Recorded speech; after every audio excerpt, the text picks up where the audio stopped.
नमस्कार दोस्तों। मोदी सरकार इस देश की दशा और दिशा बदलने के लिए निरंतर बड़े बड़े काम कर रही है। इसी दिशा में मोदी सरकार एनसीईआरटी के पाठ्य पुस्तकों में एक बड़ा बदलाव करने जा रही है। सरकार ने एनसीईआरटी की किताबों में भगवत गीता को शामिल करने का फैसला किया है। अब सवाल उठता है कि सरकार को ऐसा करने की जरूरत क्यों पड़ी।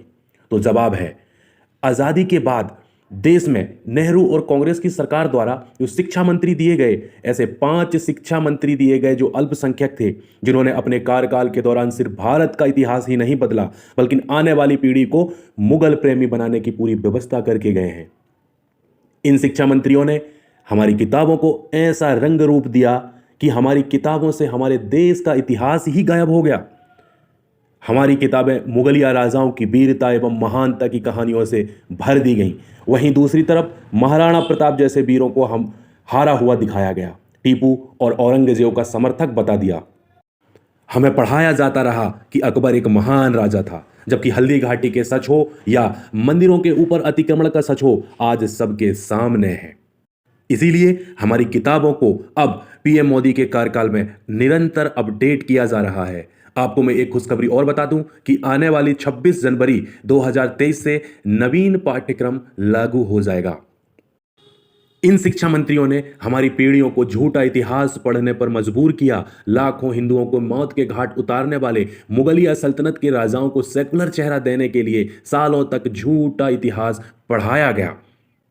ऐसी पढ़ाई के कारण ही हमारे देश के लोगों को अपने ही धर्म एवं संस्कृति की कोई समझ नहीं रही, इन चीजों से कोई लगाव नहीं रहा।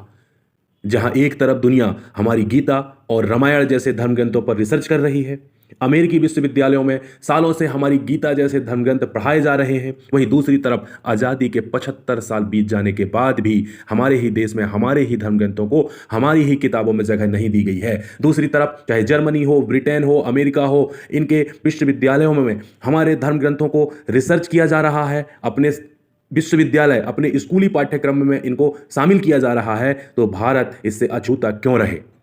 इस बात में कोई दो राय नहीं कि हमारी भारतीय धर्म ग्रंथों में दुनिया भर का ज्ञान भरा हुआ है। आपको याद होगा कि फेसबुक के फाउंडर मार्क जकरबर्ग 2015 में जब प्रधानमंत्री नरेंद्र मोदी से मिले, तब उन्होंने कहा था कि भारत को ज्ञान का मंदिर मानते हैं। जब वह मुश्किल दौर से गुजर रहे थे, तब उनके गुरु स्टीव जॉब्स, जो कि एप्पल के संस्थापक हैं, उन्हें भारतीय मंदिरों में जाने की सलाह दी थी। इसके बाद मार्क जकरबर्ग को अरबों की संपत्ति बनाने का आत्मविश्वास आया। तो यही आत्मविश्वास क्यों ना हमारे देश के बच्चों को भी मिलना चाहिए।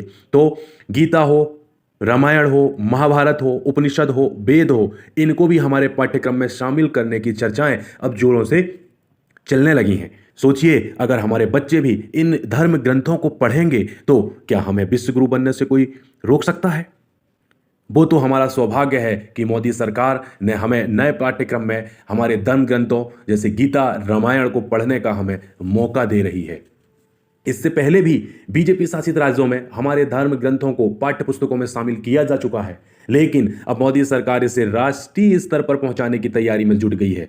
7वीं और 8वीं की किताबों में धर्म ग्रंथों को पढ़ाया जाएगा। इस फैसले से देश के तथाकथित टुकड़े टुकड़े गैंग, लिब्रांडो गैंग को चोट जरूर पहुंचेगी दोस्तों, और वो ऐसे धार्मिक रंग देने की पूरी कोशिश करेंगे। लेकिन गीता आध्यात्मिक और सांसारिक ज्ञान से भरपूर है और ये छोटी उम्र से बच्चों को अच्छी आदतें डालने में काम आएगी।